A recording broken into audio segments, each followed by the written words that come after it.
दशकं 31 प्रीत्या दैत्यस्तव तनुमहः प्रेक्षणात् सर्वथापि त्वामाराध्यन् अजितरचयन् अञ्जलिं सञ्जगाद मत्तः किं ते समभिलषितं विप्रसूनो वद त्वं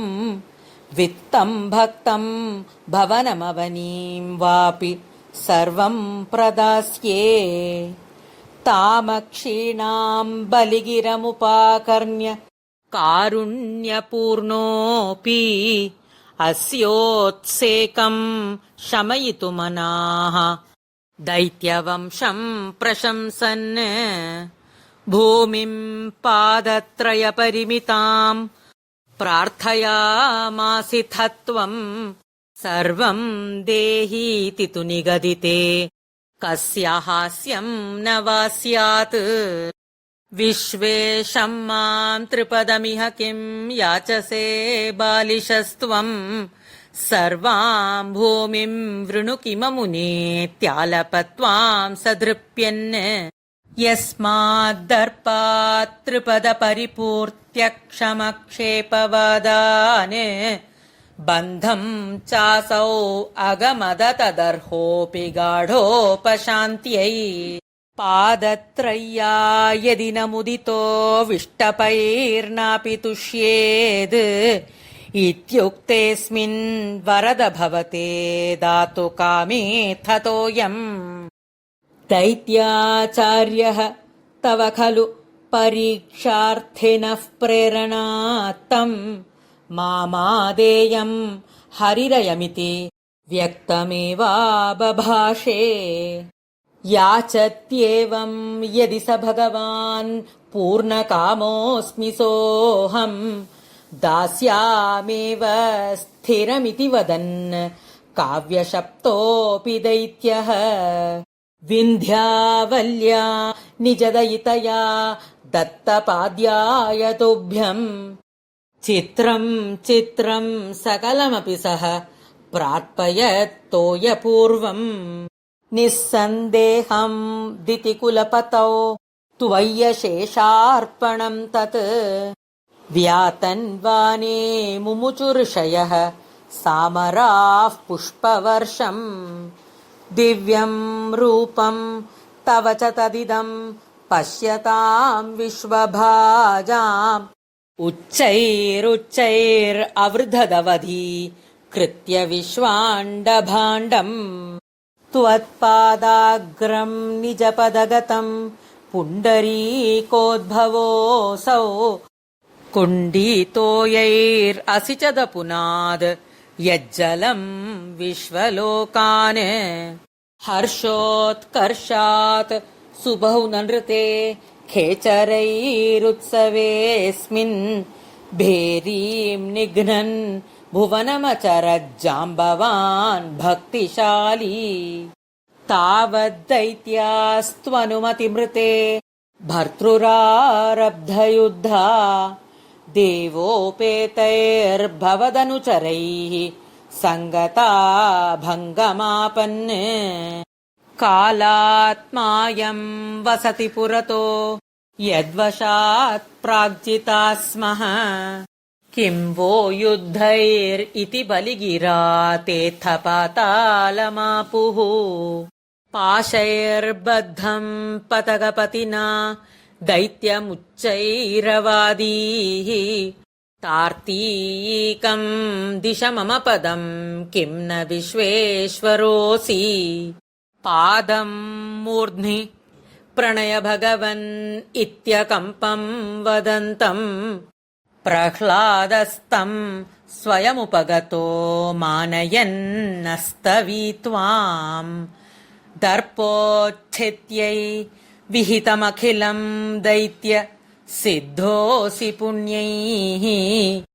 लोकस्तेस्तु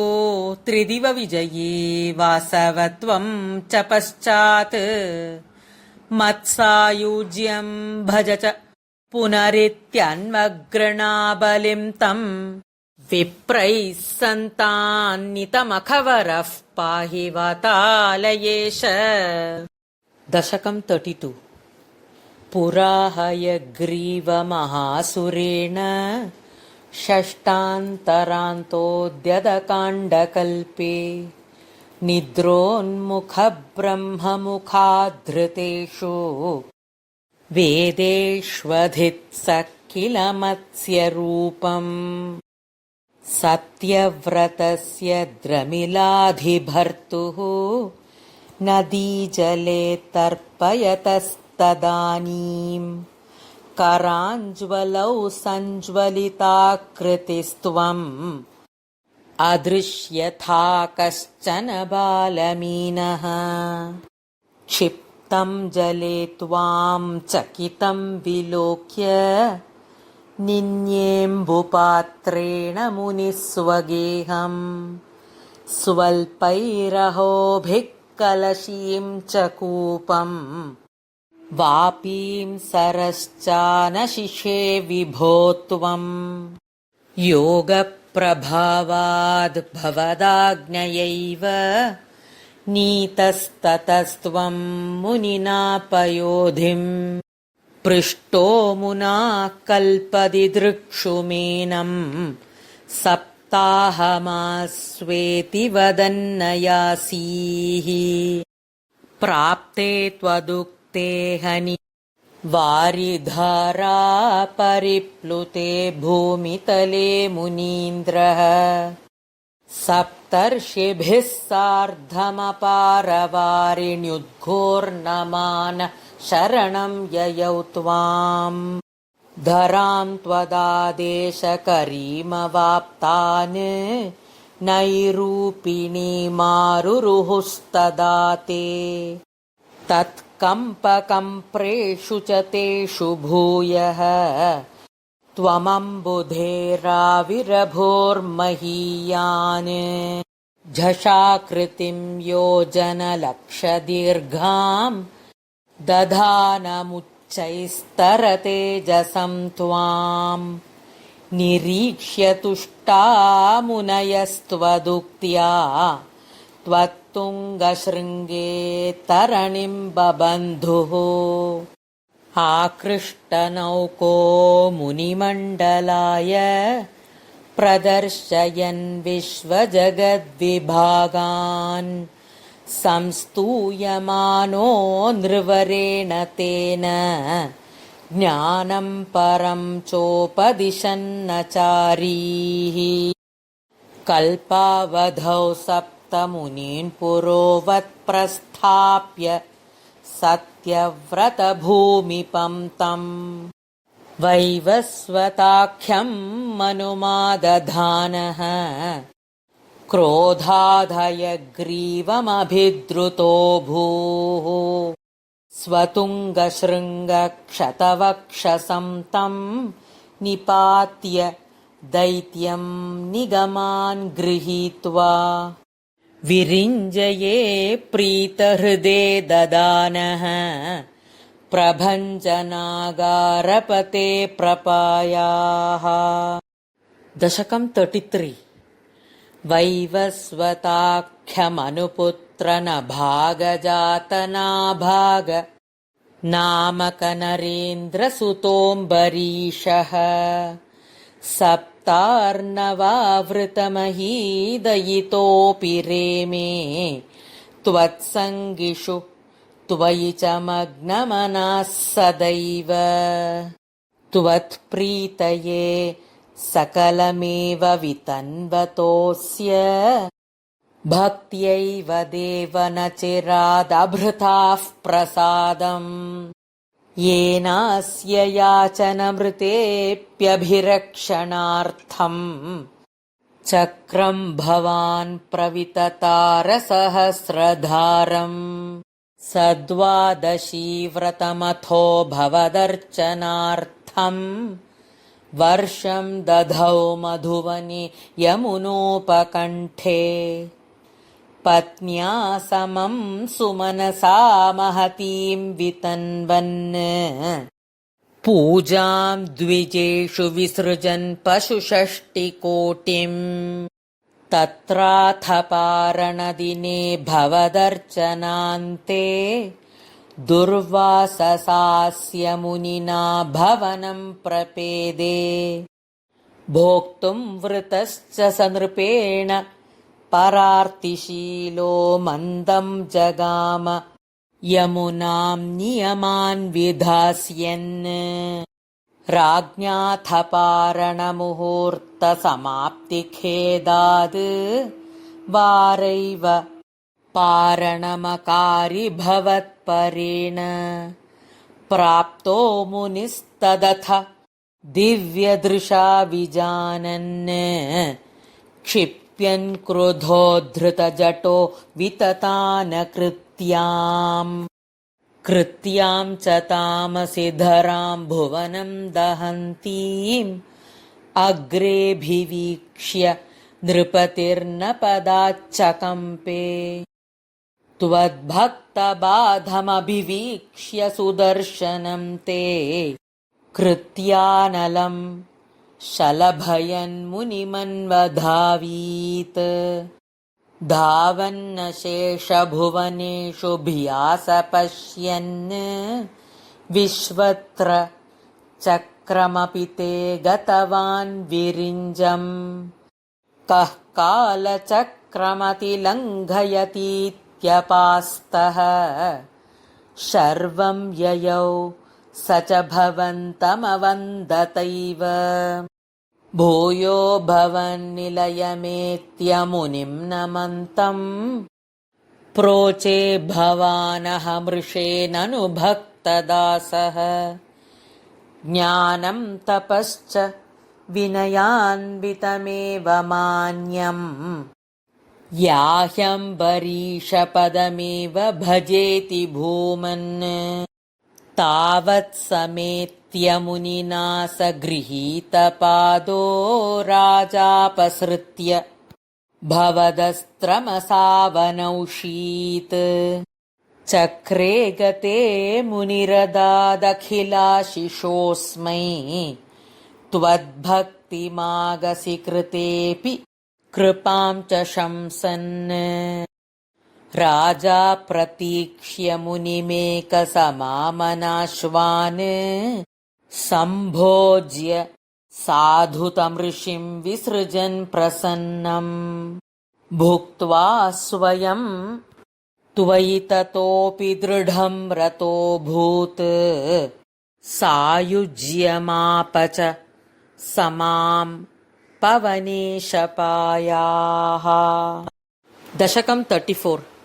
गीर्वाणैरर्थ्यमानो दशमुखनिधनं कोसलेष्वृष्य शृङ्गे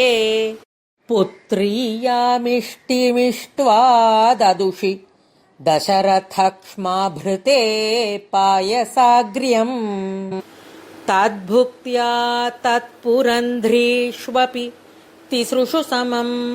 जातगर्भासु जातो रामस्त्वं लक्ष्मणेन स्वयमथ भरतेनापि शत्रुघ्ननाम्ना कोदण्डी कौशिकस्य क्रतुवरमवितुं लक्ष्मणेनानुयातो यातो भूस्तादवाच मुनिकथितमनुद्वन्द्वशान्ताध्वखेदः नृणां त्राणाय बाणैर्मुनिवचनबलात् ताटकां पाटयित्वा लब्ध्वास्मादस्त्रजालं मुनिवनगमनो देव सिद्धाश्रमाख्यम् मारीचं द्रावयित्वा मखशिरसि शरैः अन्यरक्षांसि निघ्नन् कल्यां कुर्वन्नहल्यां पथिपदरजसा प्राप्य वैदेहगेहम् भिन्दानश्चान्द्रचूडं धनुरवनिसुताम् इन्दिरामेव लब्ध्वा राज्यं प्रातिष्ठथास्त्वं त्रिभिरपि च समम् भ्रातृवीरैः सदारैः आरुन्धानेरुषान्धे भृगुकुलतिलके सङ्क्रमय्यस्वतेजो याते यातोऽस्ययोध्याम् सुखमिह निवसन् कान्तया कान्तमूर्ते शत्रुघ्नेनैकदाथो गतवति भरते मातुलस्याधिवासम् तातारब्धोऽभिषेकः तव किल विहतः केकयाधीशपुत्र्या तातोक्त्या यातु कामो वनम् अनुजवधू संयुतश्चापधारः पौरानारुध्य मार्गे गुहनिलयगतस्त्वं जटाचीरधारी नावासन्तीर्य गङ्गाम् अधिपदविपुनस्तं भरद्वाजमारात् नत्वा तद्वाक्यहेतोः अतिसुखमवसः चित्रकूटे गिरीन्द्रे श्रुत्वा पुत्रार्तिखिन्नं खलु भरतमुखात् स्वर्गयातं स्वतातं तप्तो दत्त्वाम्बुतस्मै निदधित भरते पादुकां मेदिनीं च अत्रिं नत्वात्थ गत्वा वनमतिविपुलं दण्डकं चण्डकायं हत्वा दैत्यं विराधं सुगतिमकलयः चारुभो शारभङ्गीम् नत्वागस्त्यं समस्ताशर निकरसपत्राकृतिं तापसेभ्यः प्रत्यश्रौषीः प्रियैषी तदनु च मुनिना वैष्णवे दिव्यचापे ब्रह्मास्त्रे चापि दत्ते पथि पितृसुहृदं वीक्ष्य भूयो जटायुं मोदाद्गोदातटान्ते परिरमसि पुरा पञ्चवट्यां वधूट्या प्राप्ता या शूर्पणख्या मदनचलधृतेरर्थनैः तां सौमित्रौ विसृज्य प्रबलतमरुषा तेन निर्लूननासाम् दृष्ट्वैनां रुष्टचित्तं खरमभिपतितं दूषणं चत्रुमूर्धम् व्याहिंसीराशनानप्ययुतसमधिकां तत्क्षणादक्षतोष्मा सोदर्या प्रोक्तवार्ता विवशदशमुखादिष्टमारीचमाया सारङ्गम् सारसाक्ष्या स्पृहितमनुगतः प्रवधीर्बाणघातम् तन्मायाक्रन्द निर्यापित भवदनुजां रावणस्तामहर्षीद् तेनार्तोऽपि त्वमन्तः किमपि मुदमधाः तद्वधोपायलाभात् भूयस्तन्वीं विचिन्वन् आहृतदशमुखस्तद्वधून्मद्वधेनेत्युक्त्वा याते जटायौ दिवमथ सुहृदः प्रातनोः प्रेतकार्यम् गृह्णानं तं कबन्धं जगनिथ शबरीं प्रेक्ष्य पम्पातटे त्वं सम्प्राप्तो वातसूनुं भृशमुदितमनाः पाहि वातालयेश।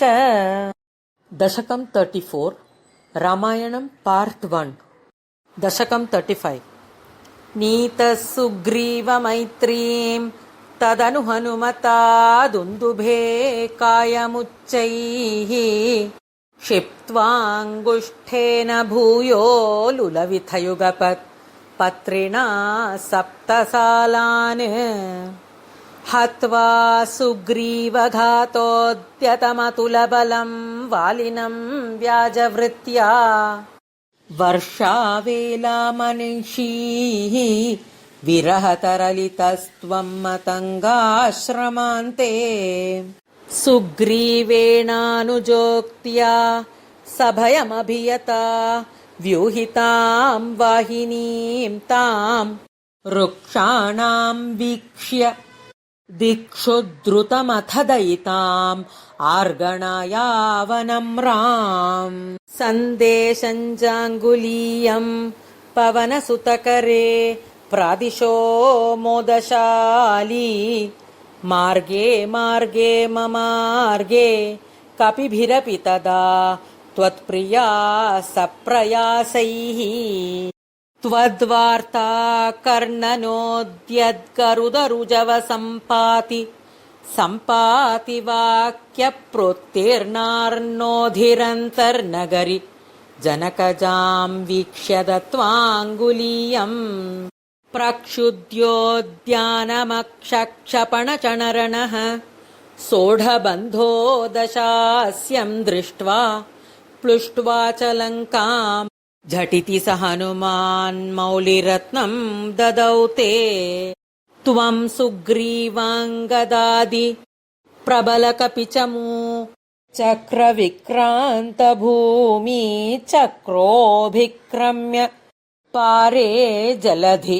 निशिचरेन्द्रानुजाश्रीयमाणः तत्प्रोक्ताम् शत्रुवार्ताम् रहसि निशमयन् प्रार्थना पार्थ्यरोषप्रास्ताग्नेयास्त्रतेजः त्रसदुदधिगिरा लब्धवान् मध्यमार्गम् कीशैराशान्त रोपाहृत गिरिनिकरैः सेतुमाधाप्ययातो यातून्यामर्द्य दंष्ट्रा नखशिखरिशिला सालशस्त्रैः स्वसैन्यैः व्याकुर्वन् सानुजस्त्वम् समरभुवि परम् विक्रमम् शक्रजेत्रा वेगान्नागास्त्रबद्धः पतगपतिगरुन्मारुतैर्मोचितो भूः सौमित्रिस्त्वत्र शक्तिप्रहृतिगलदसुर्वात जानीत शैलघ्राणात् प्राणानुपेतो व्यकृणुत कुसृतिश्लाघिनम् मेघनादम् मायाक्षोभेषु वैभीषणवचनहृतस्तम्भनः कुम्भकर्णम् सम्प्राप्तम् कम्पितोर्वीतलमखिलचमू भक्षिणम् व्यक्षिणोस्त्वम् गृह्णन् जम्भारि सम्प्रेषित रथकवचौ रावणेनाभियुध्यन् ब्रह्मास्त्रेणास्य भिन्दन् गलततिमबलाम् अग्निशुद्धाम् प्रगृह्णन् देवश्रेणीवरोज्जीवित समरमृतैः अक्षतैर्ऋक्षसङ्घैः लङ्काभर्ता च साकम् निजनगरमगाः सप्रियः पुष्पकेण प्रीतो दिव्याभिषेकैः अयुतसमधिकान् वत्सरान् पर्यरंसीः मैथिल्याम् पापवाचा शिव शिव किल ताम् गर्भिणीम् अभ्यहासीः शत्रुघ्नेनार्दयित्वा लवणनिशिचरम् प्रार्दयः शूद्रपाशम् तावद्वाल्मीकिगेः कृतवसतिरुपासूतसीतासुतौ ते वाल्मीकेस्त्वत्सुतोद्गापित मधुरकृते राज्ञया यज्ञवाटे सीताम् त्वय्याप्तु कामे क्षितिमविशदसौ त्वम् च कालार्थितो भूः हेतोः सौमित्रिघात्री स्वयमथ सरयूमग्ननिशेषभृत्यैः साकम् नाकम् प्रयातो निजपदमगमो देव वैकुण्ठमाद्यम् सोऽयम् मर्त्यावतारः तव खलु नियतम् मर्त्यशिक्षार्थमेवम् विश्लेषार्थर्निरागस्त्यजनमपि भवेत् कामधर्मातिसक्त्या नो चेत् स्वात्मानुभूतेः क्वनु तव मनसो विक्रिया चक्रपाणे सत्वं सत्वैकमूर्ते पवनपुरपते व्याधुनो व्याधितापाने सत्वं सत्वैकमूर्ते पवनपुरपते व्याधुनो व्याधितापाने सत्वं सत्वैकमूर्ते पवनपुरपते व्याधुनो व्याधितापाने। दशकं 35 रामायणं पार्ट 2 दशकं 36 अत्रेः पुत्रतया पुरा त्वमनसूयायां हि दत्ताभिधो जातश्चिष्यनिबन्धतन्त्रितमनाः स्वस्थश्चरन् कान्तया दृष्टो भक्ततमेन हेहयमहीपालेन तस्मै वरान् अष्टैश्वर्यमुखान् प्रदाय ददिथ स्वेनैव चान्ते वधम् सत्यं कर्तुमथार्जुनस्य च वरम् तच्छक्तिमात्रानतम् ब्रह्मद्वेषि तदाखिलं नृपकुलं हन्तुं च भूमेर्भरम् सञ्जातो जमदग्नितो भृगुकुले त्वं रेणुकायां हरे रामो नाम तदात्मजेष्ववरजः पित्रोरधासम्मदम् लब्धां नायगणश्चतुर्दशवयाः गन्धर्वराजे मनाग आसक्तां किल मातरं प्रतिपितुः क्रोधाकुलस्याज्ञया ताताज्ञातिगसोदरैः सममिमां छित्त्वात्थशान्तात् पितुः तेषां जीवनयोगमापिथवरम् माता च ते दाद्वरान् पित्रा मातृमुदेस्त्ववाहृत वियद्धेनोर्निजादाश्रमात् प्रस्थायाथ भृगोर्गिरा हिमगिरौ आराध्य गौरीपतिम् लब्ध्वा तत्परशुं तदुक्तदनुजच्छेदी महास्त्रादिकम् प्राप्तो मित्रमथाकृतव्रणमुनिम् प्राप्यागमस्वाश्रमम् आखेटोपगतोऽर्जुनः सुरगवी सम्प्राप्तसम्पद्गणैः त्वत्पित्रा परिपूजितः पुरगतो दुर्मन्त्रिवाचा पुनः गां क्रेतुं सचिवं न्ययुङ्क्त कुधिया तेनापि रुन्धन्मुनिप्राणक्षेप सरोषगो हत च मोचक्रेण वत्सो हृतः शुक्रोज्जीवित तातवाक्यचलित क्रोधोत्थसख्या समम् बिभ्रद्ध्यातमहोदरोपनिहितम् चापं कुठारं शरान् आरूढः सह वाहयन् कृतरथं माहिष्मतीमाविशन् वाग्भिर्वत्समदाशु क्षितिपतौ सम्प्रास्तुथा सङ्गरम् पुत्राणामयुतेन सप्तदशभिश्चाक्षौहिणीभिर्महासेनानीभिरनेकमित्रनिवहैः व्याजृम्भितायो धनः सद्यस्त्वत्ककुठारबाणविदलन्निःशेषसैन्योत्करो भीतिप्रद्रुत नष्टशिष्टतनयः त्वामापतद्हेहयः लीलावारित नर्मदाजलवलल्लङ्केशगर्वापः श्रीमद्बाहुसहस्रमुक्त बहुशस्त्रास्त्रं निरुन्धन्नमुम् चक्रे त्वय्यथ वैष्णवेऽपि विफले बुद्ध्वा हरिं त्वां मुदा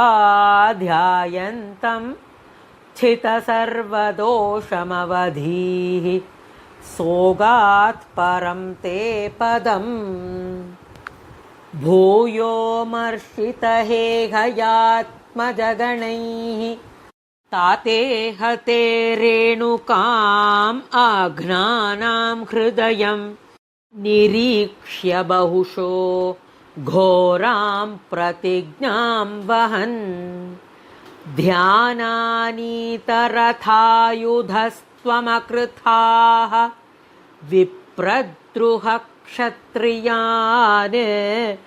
दिक्चक्रेषु कुठारयन् विशिखयन् निक्षत्रियां मेदिनीम् तातोज्जीवनकृन्नृपालककुलम् त्रिसप्तकृत्वोजयन् सन्तर्प्याथ समन्तपञ्चकमहारक्तह्रदौघे पितॄन् यज्ञेक्ष्मामपि काश्यपादिषु दिशन्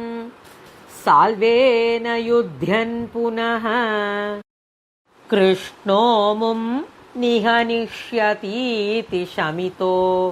युद्धात् कुमारैर्भवान् न्यस्यास्त्राणि महेन्द्रभूभृति तपस्तन्वन् पुनर्मज्जिताम् गोकर्णावधि सागरेण धरणीम् दृष्ट्वार्थितस्तापसैः ध्यातेश्वासधृतानलास्त्रचकितम् सिन्धुं स्रुवक्षेपणाद् उत्सार्यो धृतकेरलो भृगुपते वातेश संरक्ष माम्। दशकं 36 परशुराम अवतारम्। दशकं 37 सान्द्रानन्दतनो हरेननु पुरा दैवासुरे सङ्गरे त्वत्कृता अपि कर्मशेषवशतो ये तेन याता गतिम् तेषां भूतलजन्मनां दितिभुवां भारेण दूरार्दिता भूमिः प्राप विरिञ्चमाश्रितपदम् देवैः पुरैवागतैः हा हा दुर्जन भूरिभारमथिताम् पाथो निधौ पातु कामेताम् पालय हन्त मे विवशताम् सम्पृच्छ देवानिमान् इत्यादि प्रचुर प्रलाप विवशाम् आलोक्य धाता महीम् देवानां वदनानि वीक्ष्य परितो दध्यौ भवन्तं हरे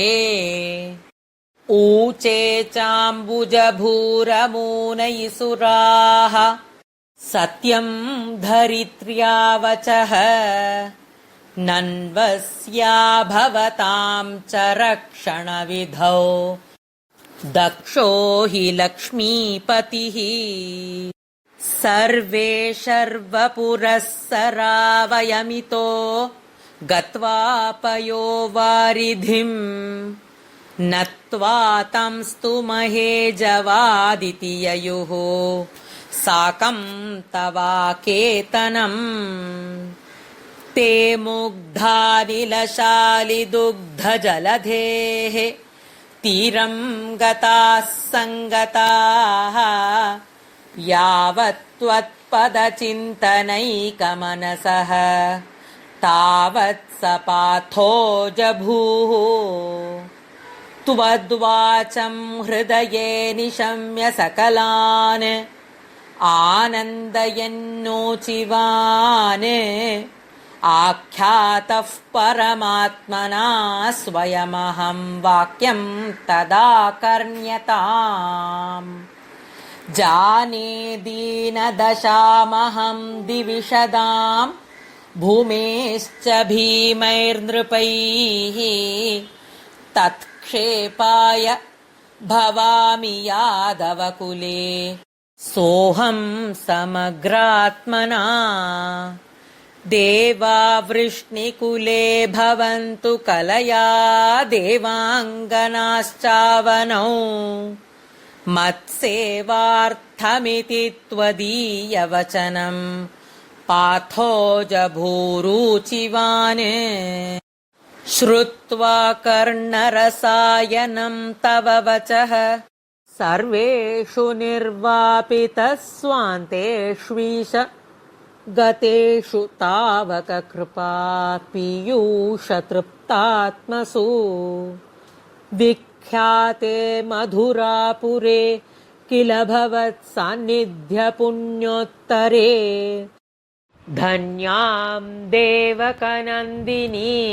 उदवहद्राजा शूरात्मजः उद्वाहावसितौ तदीयसहजः कंसोत्थसम्मानयन् एतौ सूततया गतः पथिरथे व्योमोत्थया त्वद्गिरा अस्यास्त्वाम् अतिदुष्टमष्टमसुतो हन्तेति हन्तेरितः सन्त्रासात् स तु हन्तुमन्तिकगताम् तन्वीं कृपाणीमधात् गृह्णानश्चिकुरेषु तां खलमतिः शौरेश्चिरं सान्त्वनैः नो मुञ्जन् पुनरात्मजार्पणगिरा प्रीतोत्थयातो गृहान् आद्यं त्वत्सहजं तथार्पितमपि स्नेहेन नाहन्नसौ दुष्टानामपि देवपुष्टकरुणा दृष्टा हि धीरे कदा तावत्त्वन्मनसैव नारदमुनिः प्रोचे स भोजेश्वरम् यूयं नन्वसुरासुराश्च यदवो जानासि किं न प्रभो मायावी सहरिर्भवद्वधकृते भावीसुरप्रार्थनाद् इत्याकर्ण्ययदूनदूधुनदसौ शौरेश्च सूनूनहन् प्राप्ते सप्तमगर्भताम् अहिपतौ त्वत्प्रेरणान्मायया नीते माधव रोहिणीं त्वमपि भोः सच्चित्सुखैकात्मकः देवक्या जठरं विवेशिथ विभो संस्तूयमानः सुरैः सत्वं कृष्ण विधूय रोगपटलीम्